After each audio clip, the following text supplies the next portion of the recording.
Yeah. So who's doing the streaming? Oh, I'm live Uh, streaming. he's live streaming. It's Yeah. gonna be on his channel. Okay. Yeah. Oh, Bennett. you could do whatever you need. You can also record or live stream if you want. I'm fine with waiting, That's but fine. I have limited time on Probably. here. Yeah, I'll Yeah. post the clip later. No problem.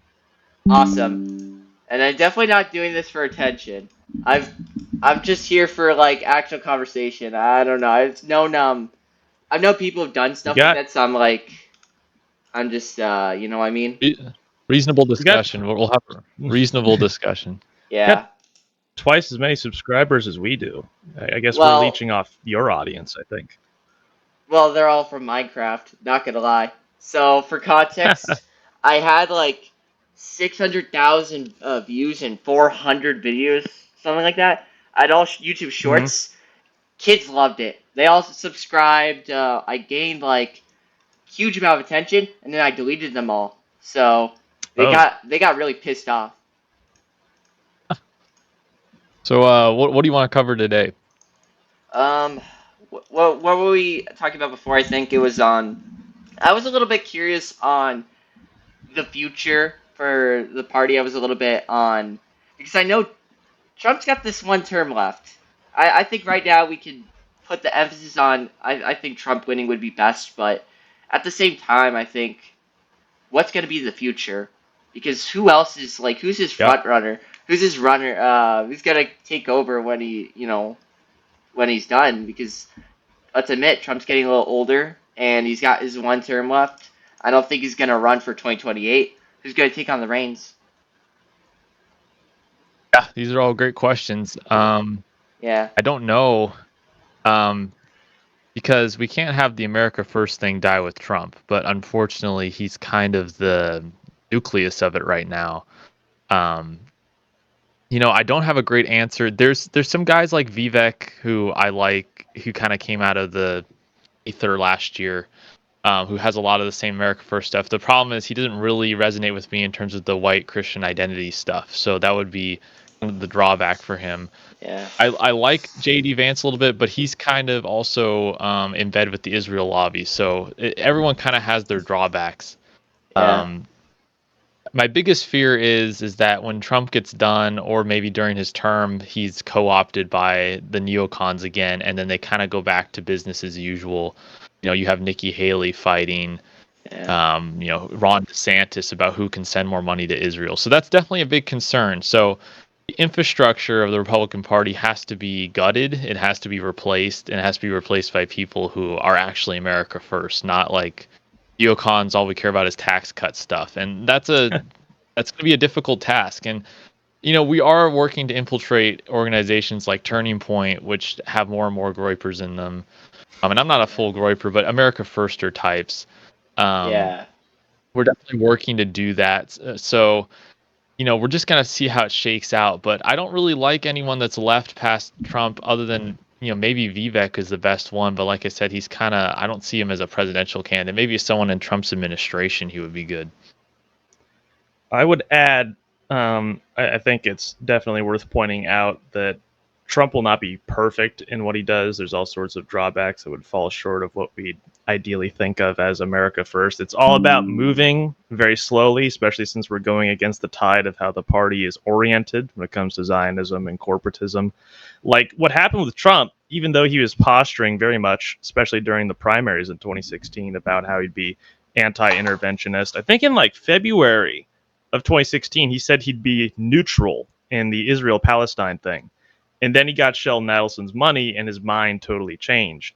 And Yeah. that sort of thing, because he's getting a ton of Miriam Adelson's money, because Sheldon's dead. He died a few years ago. His wife is kind of carrying the torch and is funneling like $100 million into his campaign, which you can understand why Trump's accepting the money. He wants to win. He's not going to turn down a 9-figure amount that could go to his campaign. But what explains why it seemed after he won in 2016, and then he started doing these things contrary to what he said he would do, as being anti-interventionist or America First. He'd bring in people like John Bolton in 2018 or Mike Pompeo, some frankly very detestable neocons. It's because he got that money from his donors, and I think that connects very strongly to, I don't know where you stand on this, uh, Mr. Host of this live stream. But one thing that Yeah. I think the right could do to its benefit is it could actually try to capture the labor socialist or the sort of pro-union rhetoric, tap into the white working class, the increasingly vanishing proportion of the electorate that is white working class. It's already doing that now. The Republican Party is. That's only because the left is acting so shitty and so awful.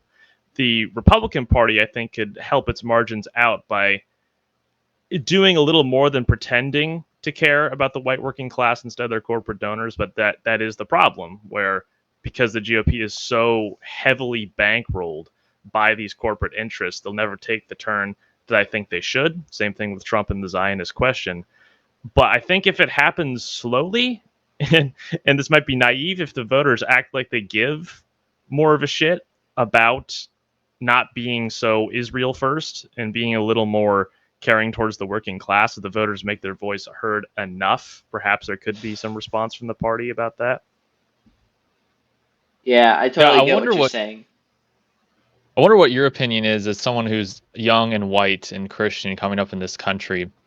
Um, you're not that much younger, but you're younger than me. What is your Yeah. view of what your future looks like for you? What do you care about sending money to Israel? Like, do you care about these issues? And, how do you feel about your prospects in 10, 20 years as you come of age in this world? Well, to start, I'll just establish my age. I'm a high schooler in Texas. I'm 20 minutes from the border. That's the big thing that I think a lot of people pick up when I start these discussions. I am 16 years old. I'm very young. Most of the people I've met with on YouTube are much older than me, or like even in college. Growing up, like I was born in Illinois. I spent my first few years in Chicago, and I moved down to Texas, and it was very different, very interesting feeling. But what I can say is that because I grew up with a lot of Hispanics, I think one thing that felt a little different and distinct was that it sometimes didn't feel like America. It's just very, I don't know. You would have a lot of young people though that would be they would be very pro America. A lot of my friends, they're very conservative. They're very on the idea of bringing back American ideals. I have one who literally said America needs to be Europe again, and he's like, he's black. So I'm surrounded Wow. by a very Okay. conservative area, but at the same time, I think the interesting distinct is I'm the only one. I'm the only straight white Christian male, or like with the blonde hair and blue eyes. There's no one else like me in my school, really. Like maybe two, three other people. So I'm very distinct. It does help with attention, I guess. Like people walk up to me, they'll be like, "Hey there, white boy, do the Hitler salute." But it feels very different. Wow. I don't know. It just feels very different. And as for Israel, I used to be very pro-Israel, well, before So did October we. 7th. Doesn't every Exactly. conversation start this way? It always starts like this. Before October 7th, I watched Ben Shapiro. I like binged that. And I was like, free market liberal. I guess libertarian. I would always say I'm a libertarian. What changed though was how they reacted. Daily Wire freaked out on the 7th, and I was like, okay, really tragic, sad, American troops, whatever. Okay, what about the opioid crisis? What's going on in America? And then he talks about this for like 3, 4 months. Meanwhile, I watched John Doyle. John Doyle says like good stuff. I like it. Then I see Nick Fuentes right next to him, and I'm like, okay, who's Nick? Who's this Nick Fuentes? And then I found him, and then now, well, we're here today. And I noticed Nick talks a lot on American conservatism. He talks a lot on helping the country, and seems to actually care. Meanwhile, Daily Wire only talks about Israel, and I didn't like that. So Yeah, that's precisely correct. I think everyone kind of follows a similar arc that way because it's kind of intrinsically a part of your conservative DNA that you have to basically get on your knees for Israel whenever it's deemed necessary. And I think they pushed everyone too far with the October 7th thing, and a lot of people kind of woke up, yeah, and then the Candace Owens thing happened where they basically have admitted that they canned her for saying Christ is king. which it was hilarious that was even a debate whether you could say that. Kind of shows where the conservative movement is at, who's in control, what's allowed to be said.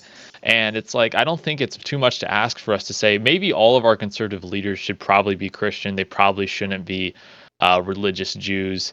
And a lot of people get upset when you say things like that, but Well, it's it's like, interesting also, yeah, it's go ahead. not to interrupt you. Glenn Greenwald called October 7th the George Floyd moment for the right, where a bunch of stuff just got uncorked when it comes to hyperbolic rhetoric, divisive rhetoric, censorship. All of that came from the right. And in a way, I feel a bit of dissociation about that, in the sense that it's not coming from the portion of the right that we consider to be us, or representative of our movement. Yeah. But we need to remember, we're not exactly the majority, though. Most people, when I look at normie right wing news, they're still whining about freaking Hamas Nazis trying to genocide Israel and all that rubbish. That is a lot of the voices on the right still. People like us are popping up more and more because Israel is just taking it so damn far. They're overextending so severely, and their hysterical Zionist supporters are overextending so much. They're pushing so hard, but they are still in the driver's seat. They still represent the right. And as my colleague here pointed out, that maybe that's a reflection of who is in control of the right wing. I'll say one more thing, and then I'll pose you a question, Bennett. I think that people who are younger, and specifically under 20 males, seem more apt to try different approaches to restructuring the conservative movement and the government as a whole. Like, I think they're more willing to listen to claims of, well, maybe we shouldn't have democracy, maybe we need something more of a constitutional monarchy. Yeah. Maybe we need requirements for leaders to be Christian. We probably need some form of white identitarianism. Do you think it's just because things have gotten so bad, people are willing to kind of look outside of what they've usually found of libertarian? Well, if everyone just had more money and more freedom to choose things, then maybe things would be better. So that's my question to you. Oh.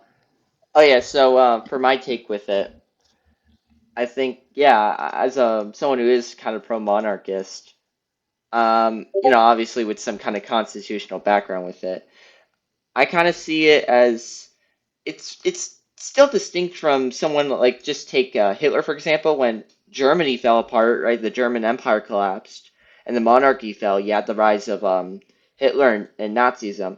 The downside there was that it was something where economically it did better, but it lacked Christian faith, and because of that, it went insane and did some stuff that, well, now helped establish what the new world order.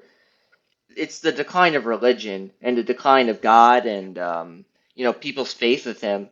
And I think a lot of young people are starting to wake up and realize this. I found a poll where it said the more religious group is now my exact age demographic. I am the most Hmm. likely out of Gen Z to be a Christian. A lot of them are starting to grow up and understand that we kind of been duped. We kind of been duped, and we've been going through this phase where the right wing movement is not really right wing. If you look historically, and in any almost any other country, the right wing is never like this. It's always been on Yeah. fighting for not just godly ideas, but having like strong, powerful authoritarian government. And like historically, I talked about this. I made a video on it. Historically, it was the liberals. Like most of the time, the progressives just were very hardcore Christians that wanted to create like progressive policy economically, and then it switched up with liberalism and post World War II, and we see the effects now, and I think it's just really sad, and we need to go back to something greater, and that means doing some radical change. That would be the goal, and we can't just go back 40 years ago, because then we're gonna go back to where we were in the first place. It's like a slide. You got to get all the way up the slide. Yeah. You can't just go this little area and then you slide all the way back down. Slippery It's worth slope. I pointing think that. out. Oh yeah, Sorry. go ahead. Then I have a comment on that. Yeah, it's worth pointing out that the right, and this is a well understood phenomenon, basically just defends leftism or liberalism from 20 Yeah. or 30 years ago. And on a slightly more macro scale, that's true because we remember with the Industrial Revolution in Europe, particularly in England in the 1800s, it was actually quote unquote liberals, which is what Europe calls them. We know them better as libertarians. Libertarian liberals were pushing this industrialization, all the smoky, ugly, smoke filled rubbish we associate with the Industrial Revolution. That was their idea. Yet over time, it became more of an article of faith, at least up until maybe a decade ago, that on the right, you had to defend that sort of industrialism, that sort of capitalism that was emerging on the scene. But there was actually prominent people on the right, or paleocon in orientation, we could say, who were not a fan of this kind of industrialization going on because you're pulling people from their healthy, nurturing local communities, perhaps in the countryside, cramming them all together in this ugly, unfamiliar urban landscape to work these really crappy jobs. Why is it suddenly the right wing's duty to defend that sort of thing, to basically root for the capitalist jackboot? That is a sign that the Yep. right genuinely seems to keep forgetting its identity. Well, and I think people are finally things have gotten to a point where things are so degenerate, things are so decentralized. There's no culture in America that younger voters, especially, are willing to question presuppositions surrounding capitalism, globalism, free trade, which was pushed by organizations like the UN when it formed in the 1950s. This is why the Cold War began. It wasn't because that it was Russia, communism versus pure capitalism, who was all about freedom.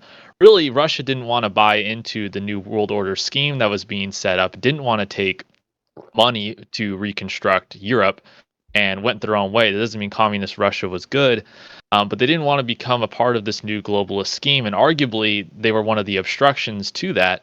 And so then you have the spread of liberalism, the CIA spreading degeneracy throughout the West, all throughout the Cold War to quote unquote combat the Soviets and the communists. And basically, the conservative movement, the neocons, just want to go back to the 40 years ago of the same ideas: free trade, spreading liberalism and freedom, when we know that objectively that doesn't work.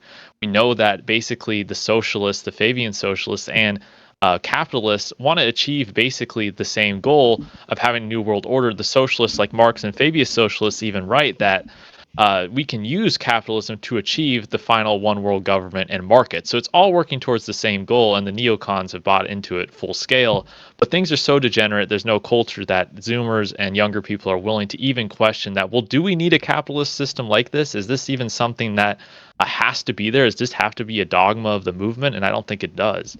I would add very, very quickly to complement the point you made. This is a point that Charles Haywood, he's the guy who coined the term "no enemies to the right," he said about the fall of communism, and he provides an alternative to the narrative that it was blue jeans and rock music and capitalism that won the freedom of the people in the Soviet Union. That's why communism collapsed. He proposes that instead it was actually, and I think this is true in a large degree, it was all these smaller countries and these vassal states of the Soviet Union were starting to discover their own nationalist elements, their own religious elements, because that stuff was deeply suppressed by the atheist secularization of the Soviet Union, the Russification that went on during Soviet colonialism when these vassal states started figuring out who they were again. That's when communism started to lose a lot more of a grip on these countries.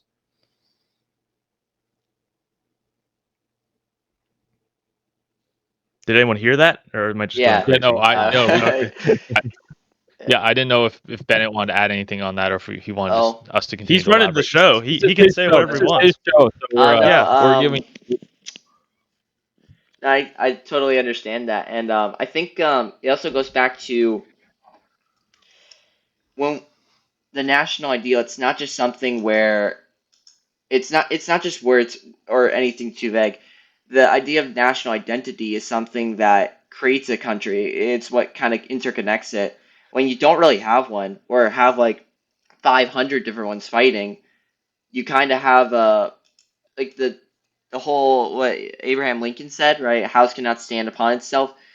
Imagine you have all these areas and trying to hold on, but it'll break apart because no one can really agree or connect with each other anymore. you're gonna have this downfall and destruction because this country, on one hand, with liberalism, the entire culture of it is that there is no culture. There's nothing really distinct. Look at the buildings. It's all a giant rectangular prism. There's nothing there other than just interconnection, max efficiency, just part of maximizing human greed. And then on the other hand, Yeah. with multiculturalism, you have all these groups that just can't agree. They're gonna fight against each other, and then you see how like the largest hate crime in 2020 was blacks against Asians. You see how Asians Oh, get I thought punished it for was white this. people. I thought Well, it was yeah, only white people that it do was this sort of Asians, thing. but whites were very close to that too. Yeah, you also with what was it? The affirmative action. Uh, Look at what Mhm. happened there. How the groups that were attacked most are the are whites and Asians. It's just like none of these groups can agree with each other, and especially voting. I mean, who votes for the Democratic Party? Um, Muslims, blacks. They're very conservative. They should be the most conservative groups, but no, they're they're apparently voting like for blacks 80%. A lot of them are voting more for Trump, but still, it's like Right. 80%.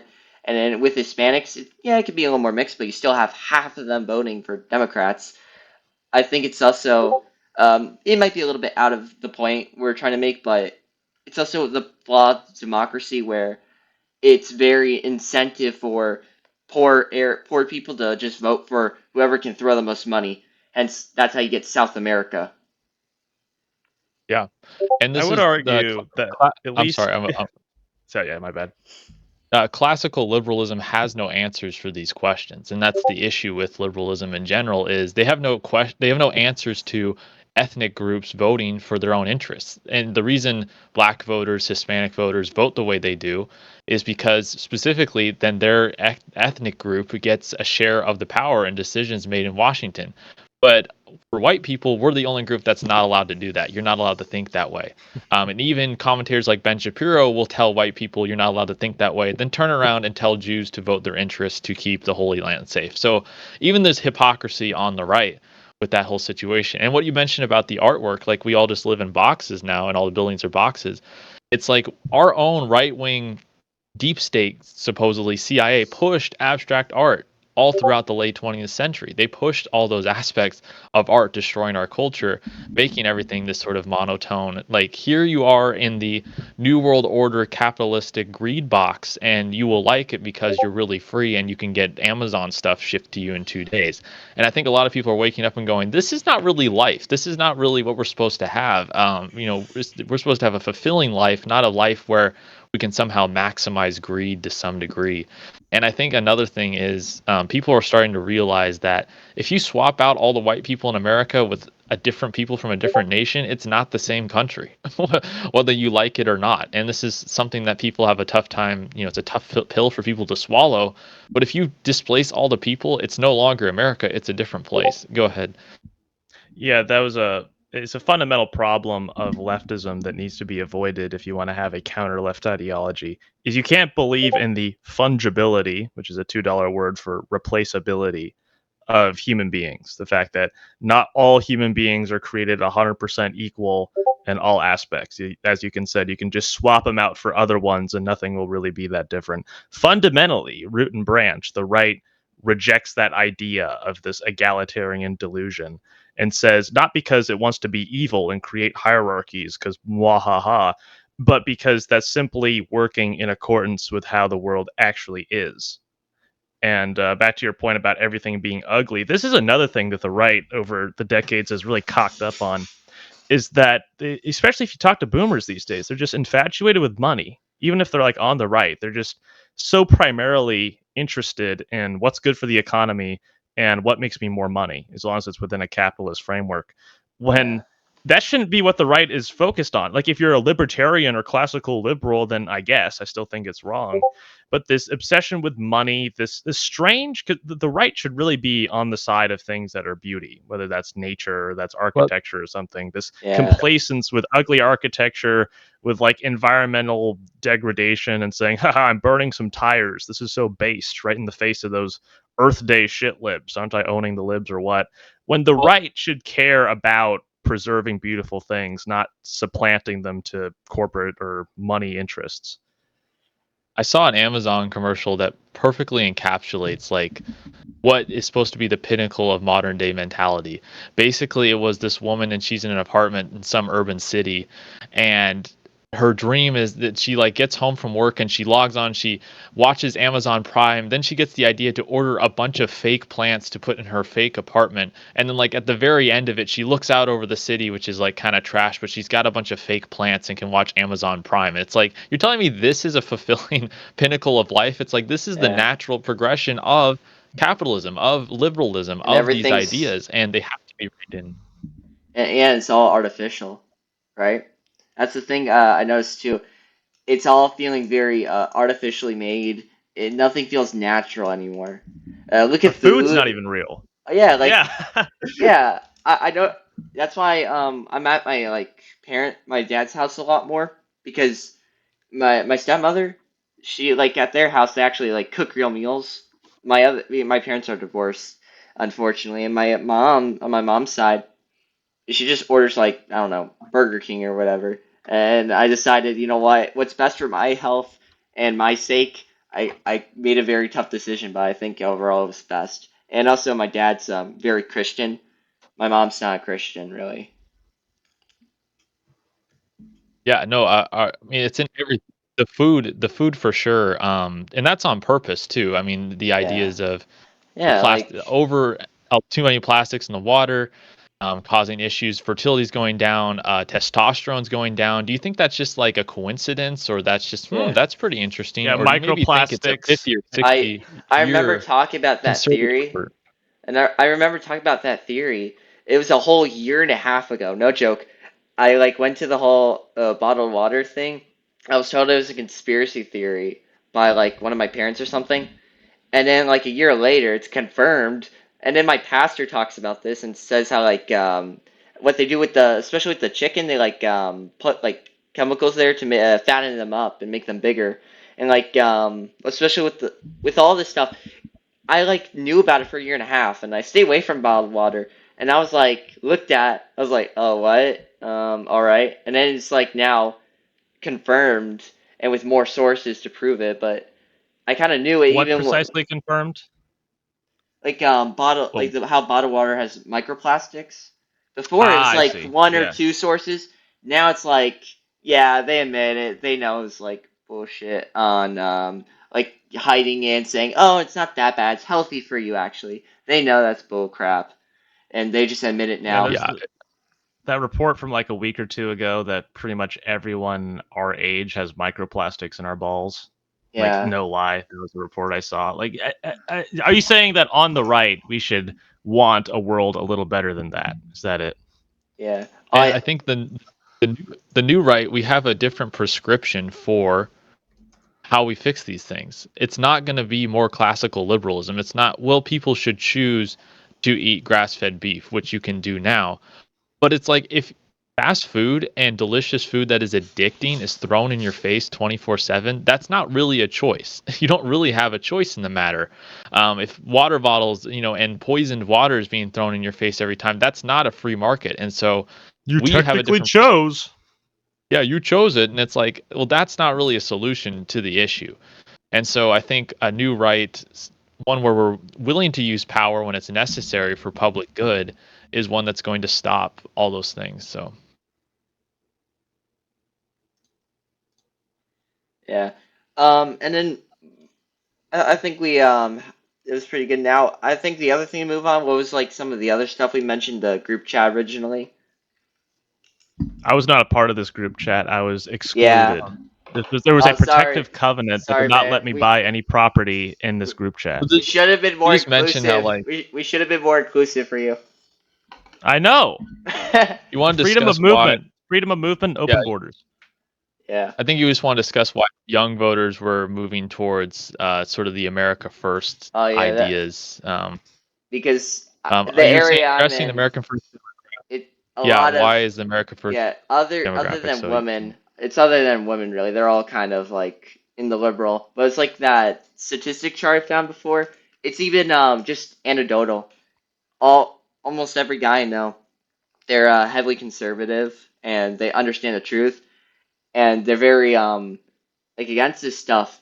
And I even said, "Oh yeah, I'm a monarchist," and they're fine with it. They're just like, "Yeah, face." They're just like, "Yeah, all right."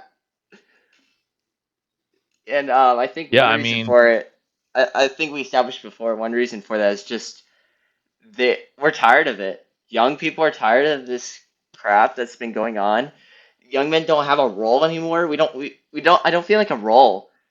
Remember before the son would take over and from usually from his father's business, or like do what his father was supposed to do, and he would have a nice life and get married, have kids, and he would be the leader of his household, right? And back then the economy, the best thing I would say for like an economic standpoint is just sustaining everyone, sustaining the people, so like you can actually have a job and be able to pay for your wife and children and live a godly lifestyle. But now it's like just yep. completely destroyed, and everything I've Well, we've ever you had can is do it taken if you away from take us on a now. ton of debt. Yeah, Yeah. you can do it today if you take a ton of debt.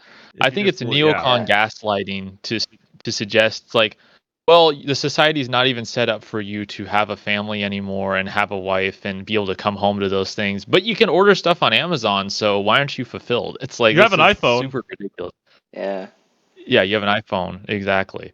Like this doesn't fulfill people. Stuff. I don't know if you ever seen that meme where it's like the libertarian, where it's like stuff will fulfill me, and then the other one's like Oh, people or I purpose will fulfill me, or something yeah, like that. I posted something like that on my community tab. Maybe I can share it, but it was called it's like the libertarian. It's like the Wojak. He says stay away from my stuff, and then yeah, Yeah. don't touch my stuff, and then it was Hmm. nationalism. Don't touch my people. And it's like with Right. the guy with the spears, like the Spartans. Hmm. I think Right. I That's really agree with that sentiment. Yes. Yeah. I'm familiar with that meme. That's precisely right. Yeah, you're right. I mean, men have completely and on purpose been displaced from their purpose in society and neutered so that they can more easily usher in the new state system. I mean, that's pretty Yeah. obvious.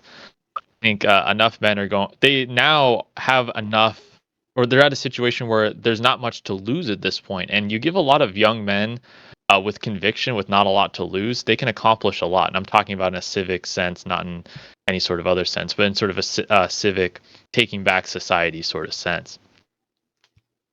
Yeah. And I think And that speaks to. I'm sorry. You got it.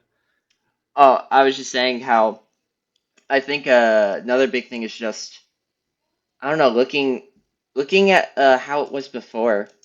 I think this is something I showed my friends, right?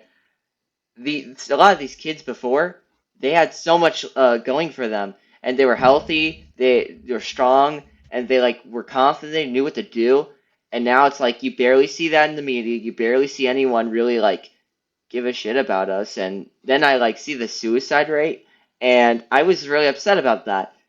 I never really had anyone like care that much about it, except with my friends, and we all like really like analyze and we understand that it just doesn't feel like a world where it actually cares about us. It feels like a world where if we didn't exist, it would be better. It would be better off without us in this new world order, because in the old world, like how it was supposed to be, and in God's world, you have the roles and you have people in their order, and you have like I said before, order.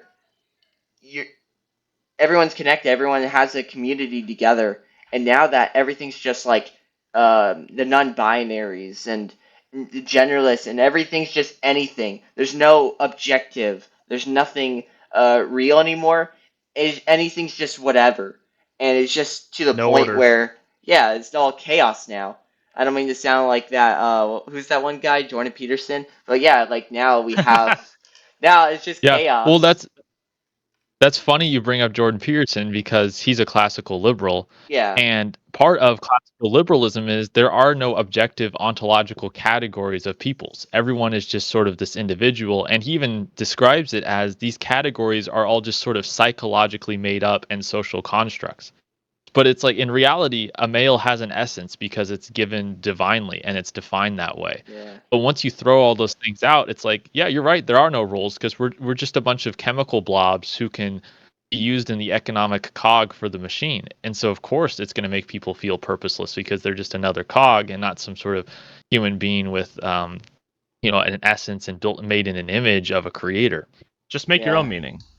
Find your own meaning. That's the journey, isn't it? That's the alternative that the secular world has come up for, is that we just find our own meaning instead.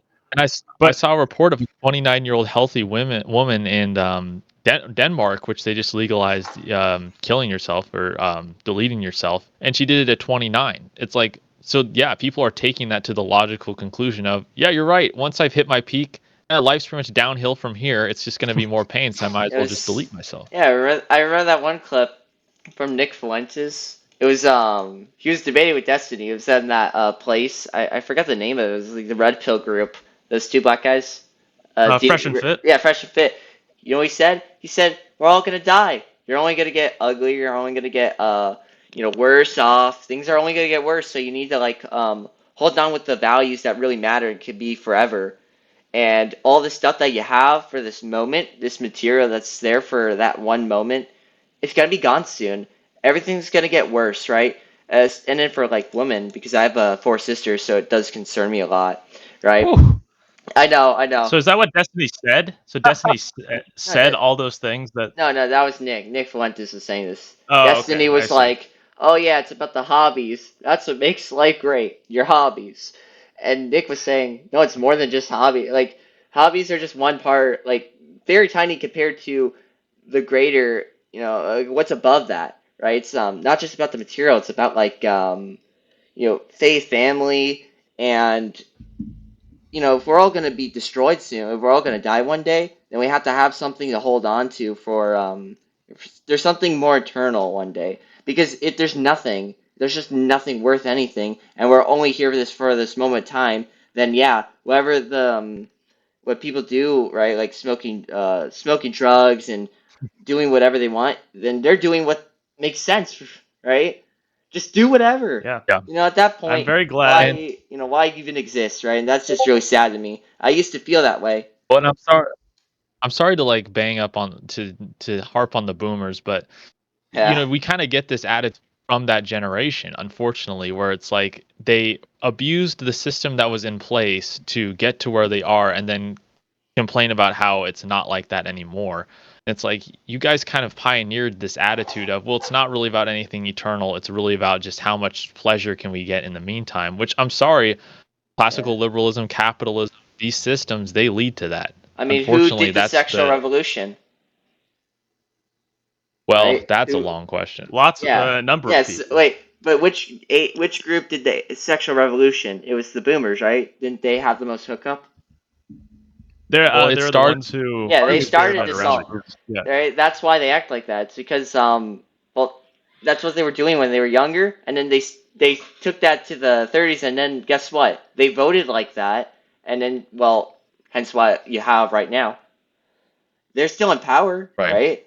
So That's true. Yeah. So, We still haven't had a Generation X president yet. The boomers yeah. yeah. will just not let go, that they won't let anyone Well, younger than them be yeah. Is president there yet. is there even anyone from Gen X at this point? Look at the age groups. Millennials are There's more millennials than Gen X. Boomers literally had Hmm. so little kids. Like, look at that. Isn't that just crazy? Gen X barely. There's more than Gen Z, I think, even. So that's the great shock. It goes from the millennials, then the boomers, and then Gen Z, and then Gen X. So there's barely anyone that had kids at that time, and I think that was the boomers who had the Gen X kids. So they barely had kids, and then Gen X had to have all the millennial children. Boomers had a lot of millennial children as well, so Yeah. Well, that was the depends on where later the boomers cutoff too. are. Yeah. Yeah. But if you talk about the sexual revolution, I mean, it begins in the late 19th century with a lot of these think tanks coming from London and then funding these ideas in America when women didn't even want it, Yeah. but promulgating the ideas of women's suffrage, and that just kind of lays the groundwork for what we get in the 1960s, which was promulgated by the deep state and a lot of these sort of educational, and maybe you Yeah. can talk about this, technocratic man, but the institutions and the colleges really also kind of playing a big role in promulgating this stuff. I did like that both of you guys brought up about the sort of nihilism, grab what you can, smash and grab attitude that the boomers Yeah. have. The phrase I heard from Dave Smith, the comedian, was pulling the ladder up on the generations that come after him, where the boomers got to coast on the fumes of the society and civilization that was built for them. They grabbed what they could, they retired to a pretty nice life, and they're like, I guess you guys can't really have that. What a shame. And all that's left for us at this point is, as you guys said, uh, basically killing yourself at 29 because that's when things peak. And it was interesting. I like that you brought up Destiny because Dave Green, he's Yeah. the distributist. You may know about him. He was talking about like precisely Destiny and the lifestyle, the degenerate nonsense he engages with. He's like streaming all the freaking time. He's in that open relationship polycule bullshit that ended in divorce. Who saw that coming? Yeah, Like and abandoned his what child. is all that? Oh, you abandoned. Well, even Yeah. better. Just right on top of that. But the phrase that Dave Green ultimately capped it off with is like, what is the point of this sort of lifestyle? And it's just to have a really fun 20s, I guess. Yeah. And then, as my colleague pointed out, then it's only going to go down from here. You have all these expectations societally of what, like getting married or settling down in some way, like having children. Isn't that time consuming and expensive? Doesn't your hair start to go away after that too? Your hairline recedes when you get older. You start getting like fatter and less attractive and grayer in your hair. Like what? Why endure all of that? Life only gets harder, and Yeah. all that's left for us, I guess, is to have a fun 20s. Yeah, I mean, and it is becoming interesting because the gender divide, especially in Gen Z, is the most exaggerated of any of the generations in terms of political alignment. So it will be interesting to see how that kind of turns out, and that may end up being worse for the demographic crisis. We don't know. Yeah. We're gonna have to see how that pans out, but um, Well, maybe that. unfortunately. Oh, sorry. You can go. Oh, I think yeah, unfortunately, that may cause a demographic crisis. Maybe it may end up shifting the culture in a way where women will just follow this new culture. But unfortunately, so many cans of worms have been opened with regards to women in the workforce, women voting, on and on it goes. Abortion, some of these other things that it's like we can't really fully fix some of these gender dynamics if these cans of worms have already been opened. And a lot of times you can't put them back in Pandora's box. So it's just like, what can be done at that point? And it Yeah, explains and why certain people were against these sorts of movements to begin with. We dismissed them as awful bigots, but they were understanding at the time that once the cat's out of the bag, there's no putting it back in. yeah, and back then it wasn't just like, oh, men vote, men only get to vote, women have nothing. Actually, a lot of it revolved around family. The family would vote, would make a decision together, and which was led by the man back in the day. That's how a lot of Hmm. ideas of voting decision making were, and in fact, it was mostly by land back, like if we're going to like 1870 or something, all the Hmm. way to like maybe 1900, somewhere around that. It was mostly revolved around land because obviously, if you have land, you're more connected with the country, and we already know that. But it was mostly out of love and Christian faith with all the decisions and why they like it was like that. Women were doing much better. I think one famous example of this is if you look at rape. Which one's higher? You have like sexually degenerate, a whole generation of now degenerate men who are going through like the worst of the worst. And now, guess what? You're gonna have crazy amount of rape, and women now they're gonna like wear tiny clothes, and they're gonna go to anywhere in the bar. And they kind of put themselves in those situations now. You That's kind slut of, shaming.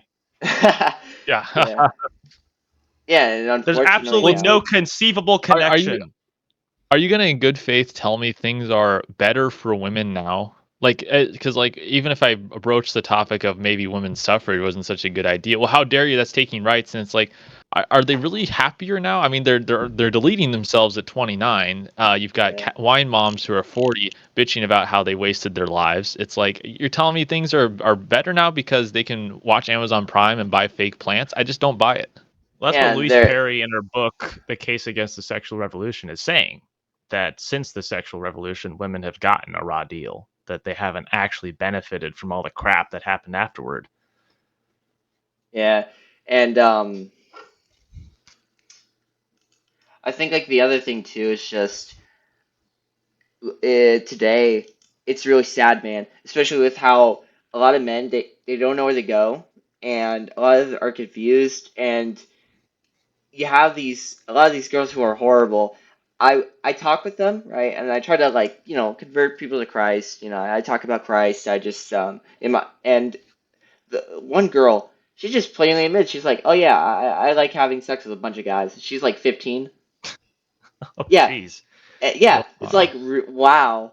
It's like wow. Just and then I say like how this is creating you're creating an STD problem, right? You're just leading to consequences, not only hurting yourself, but you're also affecting others like that, right? And I also say like how doing this stuff isn't really fulfilling. You create a chemical connection with someone when you have sex. So now you're creating these bonds and then just breaking them immediately. So now it's like messing with your brain. And you also like these a lot of these men, they don't know what to do with their life, and it's just really sad. They're lost, they're confused, and the only thing that'll Yeah. step them back is they need Christ, and you need some kind of thing to hold back human nature, because human nature, it's like what happened with I'm trying to remember, it was from the Bible where they just did whatever they want. They Well, there's bowed the to the fall. golden couch, Yeah. or the couch cow. They bowed to the golden cow, and they were like dancing around, doing whatever. They were all having sex, they were all having fun. And guess what happened? 40 years in the desert, and they all like that whole generation was gone, and it took the youth to take over. And that's kind of how I see it. Like now we're just bowing to a golden cow. Yeah, exactly. And so I think there's a couple white pilling things and there's a couple black pilling things. I mean, in a large degree, young women are kind of cooked. Unfortunately, it doesn't mean there aren't good women remaining, but I think the average amount of sexual partners is like 7 by the age of 30 in America or something, which is absolutely insane. I mean, unheard of in the previous 6,000 years of the world. But it seems like young men are just more based. I mean, like the fact that you even say these things in high school makes me think like, wow, young men are pretty base, much more based Yeah. than I was, much more wicked Yeah. than I was in school. So like, Wait. that's kind of a good sign as well. But in terms of trying to, yeah, meet women, I understand that for a lot of the younger men, it's going to be difficult. Um, but that's part of the fight, part of the game, and I don't always have an answer for that question, but it does seem like that a lot of men are just giving less craps now. They're like, okay, it's all cooked, so we're just going to be as based as possible. So I do love that, as long as they do it in a strategic way. But as our confessions describe, the image of man with God, it was marred, it was changed, or not, but it was marred or defamed during the fall when Adam fell. So obviously, there's going to be that change in human nature, and that continues to persist. And when not held in check, this is what you get. Yeah. It's just human nature running its course without any restrictions whatsoever. And when it's like the sheep, right? So when you open uh the cage, right? Open the whole thing, let the sheep do whatever, they wander off, and they wander off from God. And where do they end up? They can end up anywhere. And that leads to the wolves coming in, and that's what's going to happen to us. And also another analogy, I don't know if you've ever seen this show. Have you ever heard of Attack on Titan? I don't want to spoil I, anything. I've heard of it. I Yeah. haven't watched it though. Okay, but I'll try to say whatever I can without spoiling it. Uh, Basically, they're all trapped. Like they're all just in one area. No one's really fighting back. No one wants to reconquer the old land, right? They lost. Everyone just does whatever. They just chill. and then eventually, monsters come in. Eventually, punishment will happen, and that's all I'll say because I don't want to like spoil it. It's a good show, but I wouldn't say it's like um, it's pretty bloody and gory, I guess, but it's not anything where it shows any like sexual. It's pretty appropriate, I guess. It's So not lewd. It's just gory and yeah, violent. no, I like the joke. There was actually a funny joke where there's like this cute girl, she's nice, and it just says, "Oh, I want to marry her." Doesn't ever mention sex. I like that. It's a The good lot old more days. wholesome. I We, like that. But the show's a little we have gory, a weird so we have a weird dichotomy where we have a lot of people, because I think Gen Z actually, they recently polled them, they hate sex scenes now in movies and film, like Yes. more than previous generations. Hmm. So you have this weird dichotomy where you have more men wanting to be celibate in that regard and hold to commandments, but then you also have like another half of the population that wants to be totally degenerate. So it's a very weird split. Things are getting more polarized in that sense, and it'll be interesting to see how it turns out. yeah. Is there anything else that we can talk about? Anything else big? I did want to add a little bit because you guys talked about Yeah. human nature, which I Oh, thought okay, was right. very, very important. Because checking premises, this is what objectivists tend to say, like check your premises, what's at the core of what you think. Because we believe we happen to be God-fearing young men, don't we? Yeah, That man's nature is sinful and fallen. And the reason that God gave us rules was so that we could avert the negative consequences of our fallen nature and our sinful nature, and society doesn't go to shit, right? That's kind of the thinking behind it.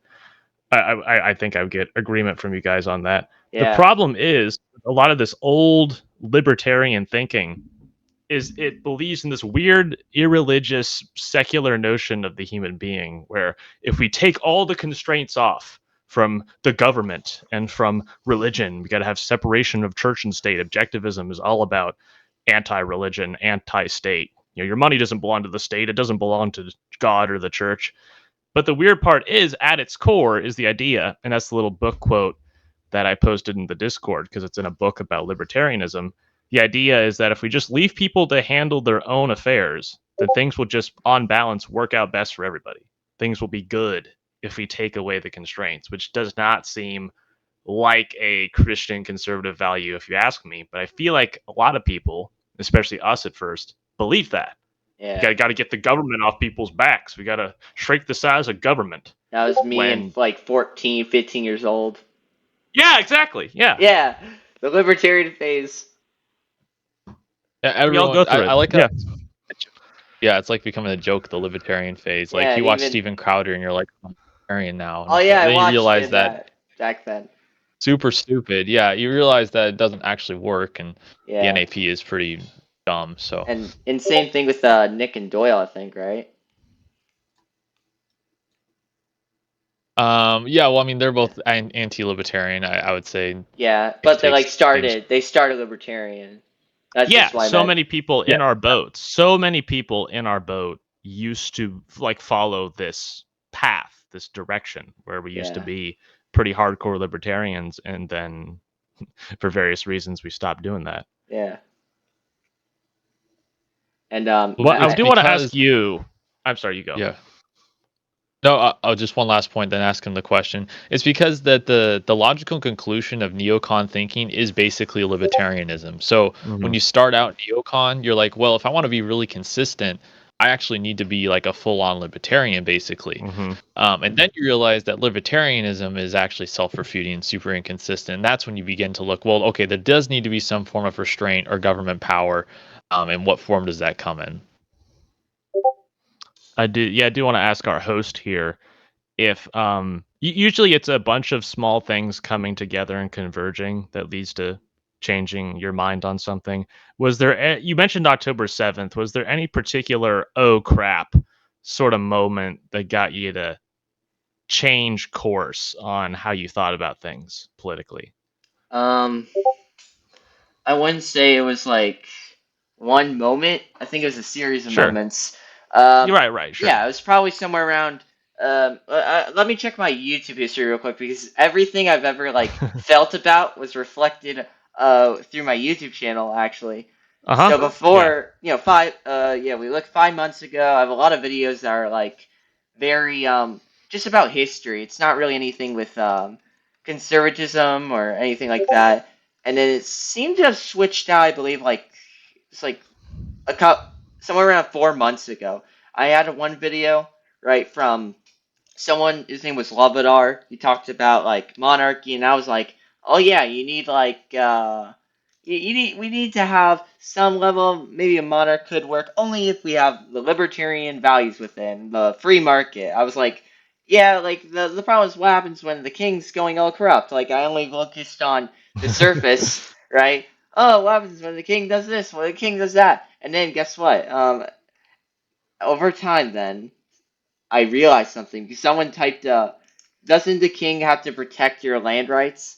And then I was like, "Oh crap! I gotta do more research." And Hmm.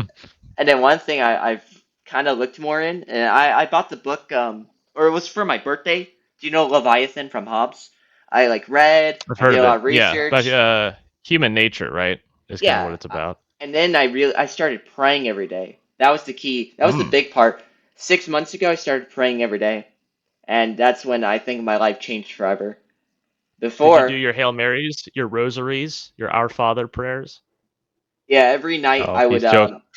I'm joking. yeah, every night I would do a nice prayer, and I felt much better. I started doing workouts like consistently because before I really didn't do much workouts.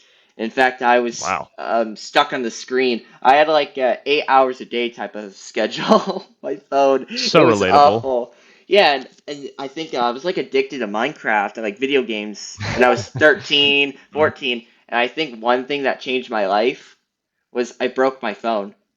I like cracked it because I Oh. got mad. I was mad because I like died, so I just broke my phone out of like months of hitting the phone out of anger. And then I saw it was broken, Oh. and then I said, "This is just a piece of crap. This is just a device that I was addicted on, and I spent my Mm. entire time on that. Meanwhile, I was kept out from knowledge. So I started gaining knowledge. I did research. I learned more, and I woken up towards the reality." And I kind of regret that. I spent so much of my time addicted to some video game that really didn't give me any real gratification. And you Yeah. know, Well, it yeah, I think that's kind of what changed everything about me. yeah. Well, the establishment, it's almost like the phone was put in your hand not because free markets dictate it and people just want to make money, but almost as if they want to numb people to their existence with video Yeah, games, with phones, with things like that. It's like they're very dangerous tools for the deep state and the establishment. And I do love the very basic bitch objections to monarchy. Like, well, what if the king becomes corrupt? What do you What if think our King government Bad? is now?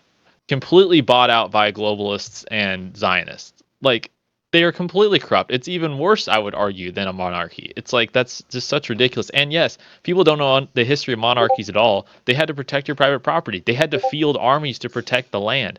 They had to work in the interest of the people, right? They had to have bloodlines. It's like people they just think a king is a tyrant, and it's like that's not a monarchy, and a tyranny is not the same thing.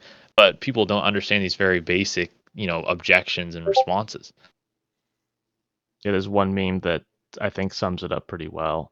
Where, I mean, on top of the fact that there had to have been some reason or some utility out of kings back then, the reason that it was almost a given that a king was in charge of something. If it was such like a reprehensibly bad way of doing things, how come it was ubiquitous all the time? Like that's kind of where the Lindy effect comes into play. Maybe my colleague knows something about that, where your best understanding of how well something works is how long has it worked for so far. Yeah, I would say monarchy is actually a reflection of Christian theology to a degree, as in the monarch is like the head of a family or the patriarch of the family. If we think of the yeah, monarchy of God the Father, it's a similar aspect of that. There's an image of that in our government itself. Doesn't mean you can't use democratic processes or voting. I'm not against voting. But in yeah, terms of the structure, the king needs to be the leader of the family, as in the country or tribe. But when you don't even have similar ethnicity or values, it's like, of course, he's not going to be the leader of a family. Imagine if you just invited 10 random people from off the street into your house right now, and then your dad tried to be the leader of them. It wouldn't work, obviously. obviously you respect your dad because he's the patriarch and he's looking out for you, and so that's what the Yeah. mentality is, and that's how it's reflected in a biblical sense.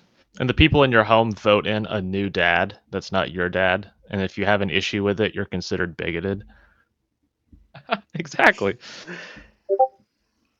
Yeah, and I think that's like I think the big thing to address too is that it might be a little bit strange, or in a way, I don't for for an outside perspective because I remember I told this was from my mom and stepfather. I was like, I'm fine with the king. I think we need to have a monarchy, and he just says, "Wait, I thought you were pro America, or isn't that against the founding fathers?" And I was like, "Wait, what about the founding fathers?" And then I realized something: the Federalist Papers, which is not ever taught in my history class. Remember, I like went through the entire propaganda. I had like all I was taught was like about Eli Esau or something with like why we need to stop genocide in the modern day. Oh yeah, I was Eli taught, Wiesel, right? yeah, I was taught about like um, really a lot of stuff that just it's really irrelevant in in World War like in my classes where I learn about history. We barely learn anything about like World War One. It's just like, oh yeah, some people fought. Germany had 14-year-olds fight.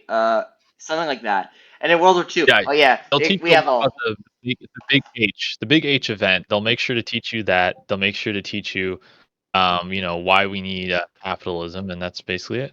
Yeah, it was like really, it was just so. There was barely anything we learned on that, and then all we learned, like in the before, we were given a much greater light on a lot of countries that were not that good, like India and China, like the really early eras, and we're not really given the light of anything with their history or like whether it was good or bad. They're just it's kind of taught more in a certain light. How I teach history because I do a history club with kids Hmm. from my I was like how I teach it. I just give the objective of of what actually happened. I was like, yeah, they did this, but they also did that. You can have, I leave your opinion on how it was, but this is what they actually did, right? And then I feel like we're given specific lighting when it comes to history. And we're taught about, oh, the Ottoman Empire. They let any religion happen. Oh, but Europe, oh, they didn't let, they were hardcore Christians and they had slavery. And we never learned about the Balkan slave trade, which had way more slaves, like 4 or 5 million more. But we were Yeah, taught for a whole month. the Barbary pirates. Yeah. Yeah, we're taught for a whole month about some like the slave trade with like the Atlantic, and it's like wow, we learned a whole month of that, but we never learned one single thing with the actual thing with the Ottomans. Yeah, I even love the harping on slavery because there's even a lot of discussion about biblically what even is the validity of slavery. And I'm not personally pro slavery, but Yeah, the question's not as open and shut case as people like to examine. And slavery was something that's prevalent for, I don't know, what, 5,500 years, 6,000 years, a long time. yeah, But just pretending and going back and condemning anyone ever who had any slave, like they wouldn't do the same thing to me, is yeah, pretty Especially hilarious. white people. yeah. Wait, wasn't it the white people, those bigots that ended the slave trade later on, and then forced Well, other they didn't they do it because they were nice. They did it yeah. because they were like out of corporate interest. There's some kind of copium reason to diminish the Yeah, achievement. well, still, they were the countries that they did end slavery much earlier than any other country. If you look at Hmm. when countries banned slavery, like half of African countries still have slavery today. Yeah. Look at like all these other European countries and even America, right? Like slavery ended somewhere around like I think the 19th century, and then everywhere past 1850 where slavery was ended, it was much more like slower countries to end it, right? And there's still slavery today in many other countries. That never really gets acknowledged. We only acknowledge in history on like something much more minuscule towards like this is world history. It's a world history class. We're taught something much more minuscule towards all of world history. I think it's cool to Why do like you think learn that about. is? I think it's because it's remember we're state funded. It's a public Hmm. school. They have a certain Hmm. agenda. They have to push that agenda, and if you disagree with it, you're just told that you're fighting against people who know the facts and logic, right? You're fighting against experts, and Hmm. when you like, it's just hilarious to me because there's so much evidence that doesn't really support what they're saying, and they'll make these absurd claims and then just move on. They'll like quickly go over this that might, they'll be easily caught as something dumb, and then they'll be very vague, and I don't like that. If I taught history, history should be on what just objectively happened. Maybe our thoughts and ideas, but it should be on like the historical context, right? We got to teach about historical context, and we got to understand what was going through the heads and the perspectives of every country. Just because I'm not Muslim doesn't mean I can give the Muslim perspective in the Crusades, just like I do that with the Catholics, right? I give to every perspective. I'm not even a Catholic, and I think the Catholics deserve their own perspective in the Crusades. Yeah, and there seems to be a couple different historical events where you're not really allowed to look at the motivations or the many moving political dynamics at the time. One specific event that happened sometime in the mid 20th century involving some country near Germany. You're not really allowed to discuss the motivations of people there. You're not really allowed to discuss the motivations of certain groups from the Middle East and their actions during the late 20th century. So it definitely raises a lot of red flags. That, and remember when they went absolutely batshit over Ron DeSantis in Florida has school curriculum saying slavery was good when it was just adding like a little bit of nuance to the slavery curriculum in public schools, and also kind of explaining how these black people use the skills they learned during slavery to break free and whatnot. But like even that was just considered so beyond the pale. You had all these people going on about how Ron DeSantis and his pro-slavery curriculum taught the benefits of slavery. Like there are certain narratives that, because they're useful in Yeah, beating down people like us, can't be questioned. yeah. I remember watching Jesse Lee Peterson. I don't think I could ever say what he said ever. I was like watching, like, what the? This man, it might be true, but like, I can never be able to say that. He's like, oh yeah, but what about the like? It wasn't the blacks that like that were doing this. It was all like the architects that were all white, and like Jesse Lee Pearson just goes on these really based rants. I like it, but at the same time, it's really hard to say when you're white. I gotta be honest. Like, Oh, I sure. can't say that to any of my teachers. All my friends they're Hispanic, they agree with me on this. It just so Hmm. happens to be the teachers or the institutions, whether they're it does color's not really any like matter there usually. They usually are Hispanic, but that makes sense when you're in an area near the border.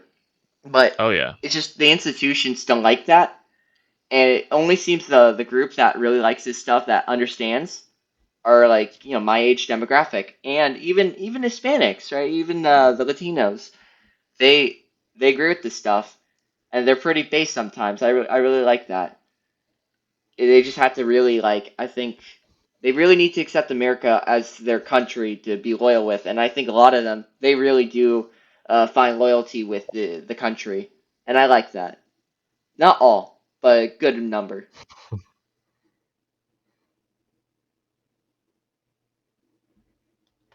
Oh, look at the silence.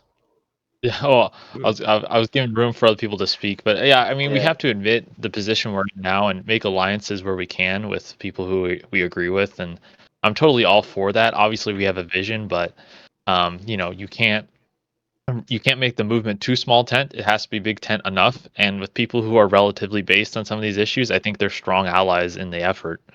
yeah. I think the perfect coalition for us should be obviously you have social conservatives. Then I think the other coalition is, especially with winning Michigan and Pennsylvania, Wisconsin, you need to bring back protectionist policy. You need to bring back policy that would be helping out the working class, and you need to reemerge them as part of the right. Whether they are politically, if we can be economically whatever will help us, and not just sticking with the capitalist sense, I think that would really help us. And I think another coalition that could help is I think, Hispanics that want to have the border closed, I know a lot of them that want that.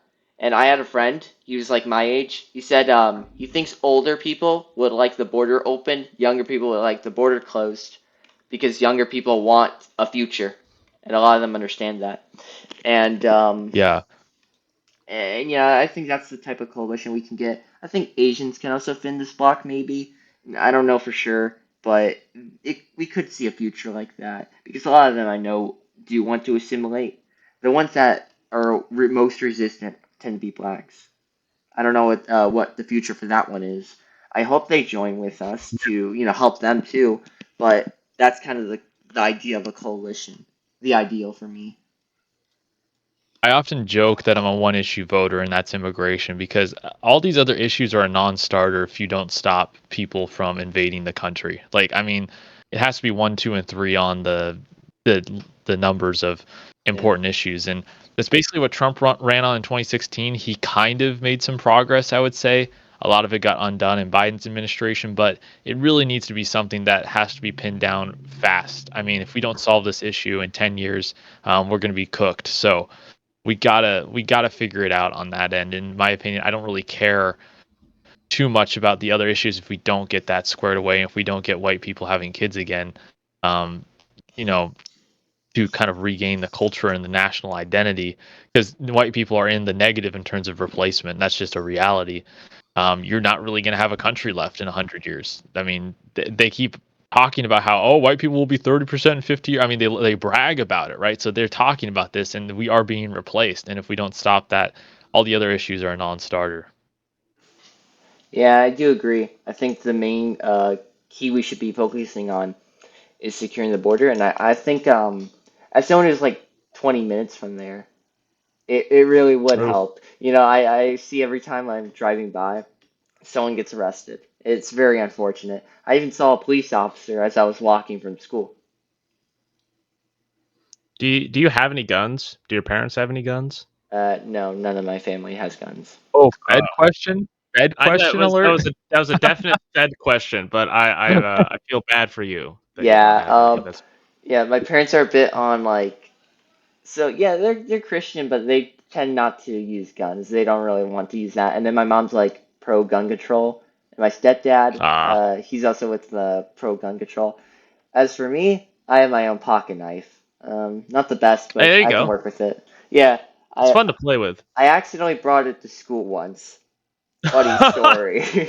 Funny story. So I was like, I had it with I went on a winter family weekend with like family, met a lot of people from the church, all that stuff got together. And when I went back, like head out to school, I had the knife with me, and then I'm like, I didn't know the rule. You can't have it out, so I just like showed it to my friend. I was like, hey, check out my pocket Oh, knife, and he's like, oh, cool. And then the teacher freaks out. He's like, Bennett, what are you doing holding that knife? And it's like not even closed in. It's without. I was such an idiot, but I just had. I was like, "Hey, sir, check out my pocket knife."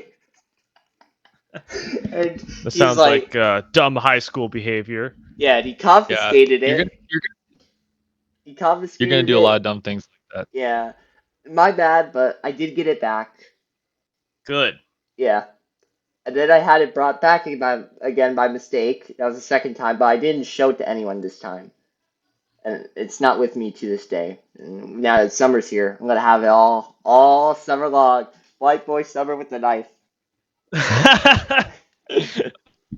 Get That's us a get that's us a lot for the ages demonetized ASAP. Yeah. right Oh I yeah. did notice in your description of this live stream though, it says hashtag no simp and then hashtag Oh live yeah. stream, Oh no, hashtag it's like a gameplay. meme with me and my cousin. We just put hashtag Okay. no simp. It's like a tradition. We've had that for like 8 months. Every live stream, it has to have hashtag no simp because none of us are simps.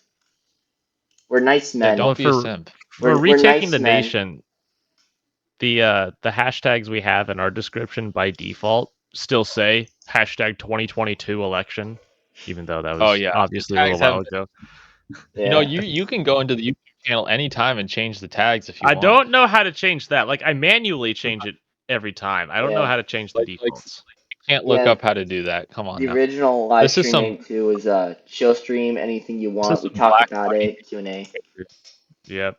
Q&A. Live Yeah. Q&A. We're not getting any super Oh, chats. and that Don't you was very like disappointed? I started the live stream 4 hours ago, like before we Hmm. had this, and people wanted me to say the N word badly, and they're like, I, they were Fed. That's like, fed. Fed. Fed. Fed. no, no, Fed. it was a guy with a Trump profile picture. He's like, hey, say the N word. I'm black. Okay, definite entrapment. Don't fall for it. Okay, I would I just didn't. say this, since you're showing your face on your videos, be very careful about how you phrase things. Yeah, Just I'm just I saying, totally you're get you. young, I keep that in mind, you I know. put NIG like letter by letter, and then my audience filled it out. They went all the way. God. Don't give in next time, I, okay? Yeah, That could I be that's held no, I okay. against did. you. That's just I won't. I promise. I'm not gonna I do that. know, but don't. Yeah. We're imparting I our elder wisdom unto you. yeah, You're right. You're I'm right. telling you. As somebody who's, I'm 16. My I all thought my you were friends. 18. What the fuck? I'm 16. I told you I'm Oh 16. God. Yeah, I'm, I thought I'm you were extremely 18. young, man. Jesus. I know. Like I'm very young here. I've never met anyone my age who does YouTube. Like with at least with this Yeah. specific content. So I mean, I think I'm a little bit special in the sense of I'm just the youngest here. I'm probably the dumbest, but Like also you're on the spectrum? Is that what you mean? oh, no, no, not. Where did Spectrum come from? I'm just saying, Well, you said special. yeah, I'm special in the sense of like I'm the youngest out of probably all of these. I You see. know, Nick Valentis, when did he start? He was like 19 or something. How old are you Mm-hmm. two? I'm That's a Fed 35. question. I'm not a Yeah, Fed. I'm not a Fed. Well, no, not that you are, but anyone listening might be. Oh well, yeah, let's just say we're both over the age of 18. There we go. yeah. See, like You're and I did YouTube back in like 13 years old, and then I started making like the actual content I enjoyed, which was this like at 15. So technically, I did this back when I was 15. Very young, man, and I'm proud of that. I'm really happy about it. But my viewership's not that high, just because like the the thumbnails and editing is all slacky. It's like what you would expect from a 16-year-old. still not And bad though. I think it would have been better than if when I was 16. And it's not like the You got algorithm's gonna be going out of the way to promote your stuff. you yeah, got too much going on in your thumbnails. I can't tell what the hell it's about. Simplify your thumbnails a bit, and then you'll do yeah. better. But like these are just like you vomited a bunch of stuff on a thumbnail. Yeah. Did you ever watch one of Some the of them are pretty videos? good. The ones with Stalin are actually pretty good thumbnails. Okay, but like some Oh of these, yeah. it's like People love the Russian use ones for some reason. I had like the history of Russian Empire. It's like 3,000 views. I have one about Joseph Stalin from 10 months ago. It has 500 views, and then henceforth I have a lot of these. Well, maybe it's your Russian audience because you are, in fact, probably a spreader of Russian disinformation, just like we are. We Oh are all, yeah. in fact, yeah Russian operatives. I have a yeah video. KGB I agents. had a video back in the day where it was like pro Ukraine. It was what, like 2 years ago? Let me see if I can find it. And now I kind of want Putin to take over, but before I made a video about like how can Ukraine win? Right. Ukraine still hasn't I even won. remember being in that phase. I remember in the first few months being in that phase. Slava Ukraine. Gotta stick it to Putin and those Russians. And we at Retaking the Nation don't officially advocate like a pro Putin or pro Russian position. Like I I'm was you Putin all may. the way. I was never pro you. Well, I mean, I would not be pro Putin either. It's not like he's amazing. Yeah. Um, On but a real Donald Trump said, sense, "I want people to stop dying." That's what he said, and I agree yeah. with Yes, that. yes. It, Stop actual dying. opinion. They're dying. Oh wait, here we go. In the video, I was like, I was saying what Ukraine needs to do to win. They still haven't done it. They didn't even do my strategy. They would have won if they went with what I said 2 years ago. Whoa, what'd you say? I was saying like the video's like 2 years old or something. No, 1 year old. I was saying all Ukraine needs to do to win is they need to be able to like blow out, create a cut tie, like in Hearts of Iron 4, you cut the country with two. So I was saying Hearts of Iron 4 strategies, you just have to cut Russia from like the Crimea area, and then you take away their supply lines. So you just cut off supply lines, and Hmm. I'm saying you need Like video game manpower. strategies. Yeah, you need I like love that you brought up manpower. Heart of Iron 4 because that's like such an epitomizing base zoomer thing to reference. Like, Yeah, and of guess course you what? brought up Heart of Iron 4. Ukraine didn't do what I said, and now they're gonna Well, die. in fairness to Ukraine, so when's this video? Your icon's in the way. I can't tell when this video's from. Um. Oh. It's in the description, I Scroll would down. think. Oh. Scroll slightly down. When's it from? It's 1 year ago. This is on May 4th, 2023. Hashtag Ukraine Okay, crisis. so Hashtag Ukraine that Russia. Hashtag Ukraine that would have news. been that would have been too hard because Russia had enough time to lay down an absolute shit ton of landmines and dragon's teeth to insulate those lines. There's a reason the counteroffensive didn't work is they couldn't punch through anywhere. So it's not a bad idea that you could try to cut off that Crimea region that you wanted Ukraine to do, but I just think it was too barbed with defenses. Russia had way Yeah. too much time to prepare. Yeah. And to make it worse for everyone, I had a video. Where was it? Uh, it was like about Israel. This time I was a little bit more. Oh, I was more subtle back then. So 7 months ago, uh-huh. I was. This is like when the October 7th just happened. October Mm-hmm. 26th, 2023. I was still like I see. pro-Israel, but like maybe not all the way. So I said, how could Let's jump into Israel beat Hamas? And they still haven't followed my advice. I said the best strategy. What was it like? They gotta like. This made other. They go in with guns blazing. Wait. They will lose many of their own. Nuke Yeah, I the Gaza said Strip. if they come in guns blazing. Yeah. Wait, this is important. It's pretty simple. They're I doing got it right now. this. Oh wait, hold on. This is important because I said to People. quote, they come in On if they one hand, guns if they go in blazing, with they like get everyone mad at them. And what did they do? They didn't follow my advice, and now they got like the IDF saying they committed war crimes. So they didn't follow my advice, Israel. guns What's the advice blazing, again? they will lose. What? The advice. What should they have done? The advice I was saying they got to be subtle in their fighting. They don't just come in and blow up a bunch of buildings. I said it was a very high dense area, so you need to be very careful. Be very I don't know the Israeli careful. military that well. Yeah, I don't think you understand. Like that's just their bread and butter. They give zero shits. Yeah, 7 months ago. I now understand like the reality of war and what they're gonna do to win. But I was many of saying, their own people. Not only that, but I was saying like problematic. I was playing like nice, cheerful music while saying this.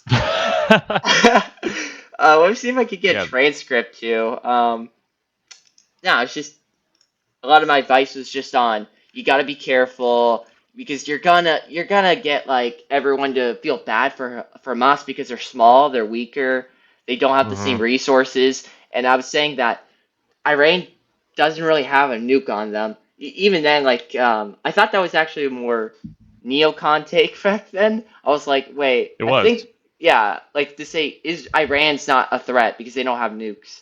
But apparently the neocons They're gonna get a nuke. yeah. They're gonna get a nuke. I They was keep saying saying this. they Been don't. saying this for like 15, 20 years. They're Yeah, gonna get a nuke. I was like, Iran can't destroy Israel. They don't have the capacity or weaponry. And why would they? They would just get themselves killed. Like they're not stupid. They're not. Hezbollah's not just gonna like come in saying Allahu Akbar and then like get themselves in trouble with America. It could happen any minute. We got pretty much a new Hitler in charge of Iran. I know this because Ben Shapiro and Max Boot told me. We got a new Yeah. Nazi Iranian mullahs. They wanted to nuke Israel. And they don't care if they get nuked back. They're just that crazy.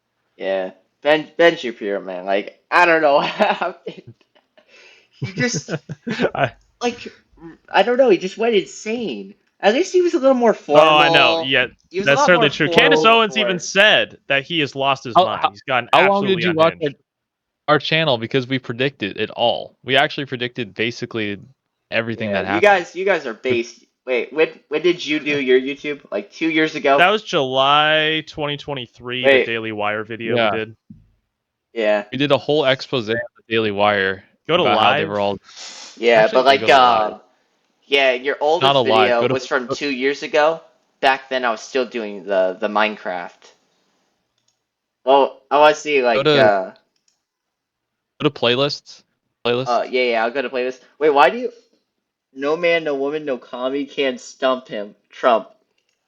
For your oldest video. Anyways, to your playlist. What was it? Yeah, Yeah, and then go to the Weekly Grift, and then go to the Oh, there we Daily go. Wire. And Yeah. Let I do me want a to bit. say, why is he Why is so Ben Shapiro shilling so hard for Ron DeSantis? fervently and almost Oh yeah, my mom. This is a crazy story because I was saying, oh yeah, I'm much more pro Trump. Trump's gonna be able to do the right policies. He's gonna, help out the country. And I was saying he's not exactly like super pro capitalist because my mom's a liberal, and she was like so anti-Trump. She's like, nah, I like Ron DeSantis more. He's gonna ah lower my taxes. wow, And my mom's supposed to be liberal. I was like, I thought we're on the right. same side economically.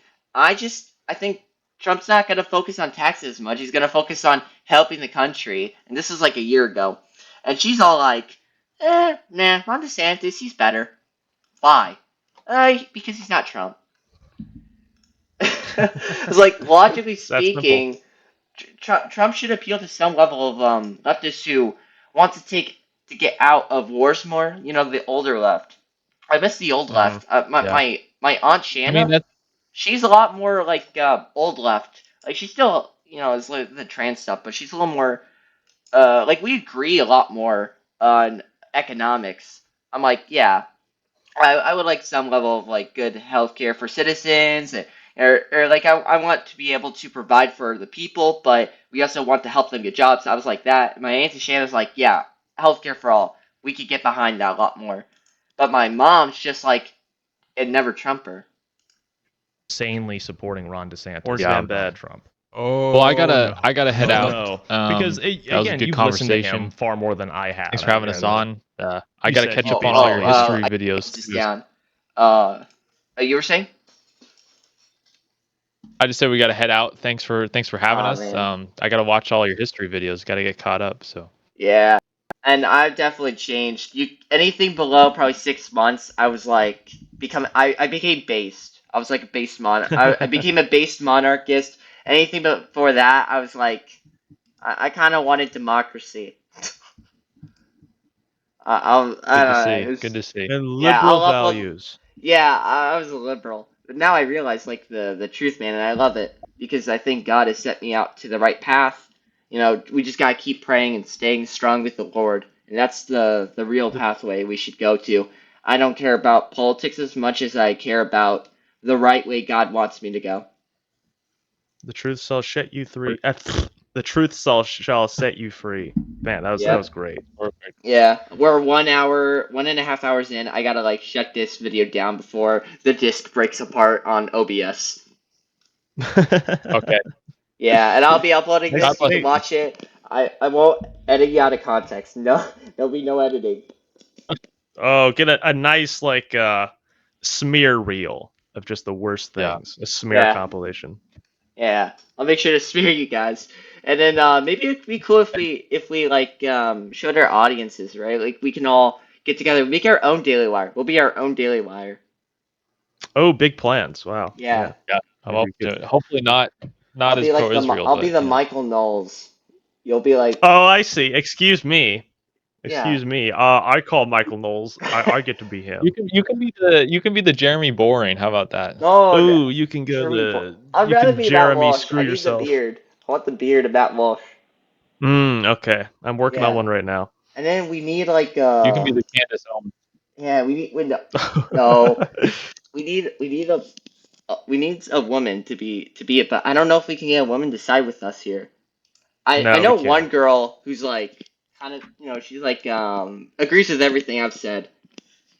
Wow. She could help, but she's like non-political, which I respect. She's like out of politics. Yeah, I mean that's fine. Yeah. No. But she told me, she just straight up said, "Yeah, I don't think women should vote." And I was like, "Oh, marry me." Oh god. What happened to No Simp? Come on, man. Yeah. I'm Hashtag no simp. I was joking around, relax. Maybe. Just a joke, bruh. Just a prank, Yeah, just bruh. a We joke, don't bro. He buy just it. got outed. He just got Simp outed on stream. You did. We're gonna have to Whatever clip it. happened? Whatever happened to shutting this thing down? It's still going. I'm Oh, refreshing. I'm yeah, we looking at have the to. stream. I still Okay, see your face. I still my see the face. Discord stuff. All right, all right. Well, thank you for everything. Hope we can talk for another time soon. Thank you Yeah. so much. Yeah, I hope so. Absolutely. Yeah, and Take I'll see you soon. Goodbye. See you soon, my good sir.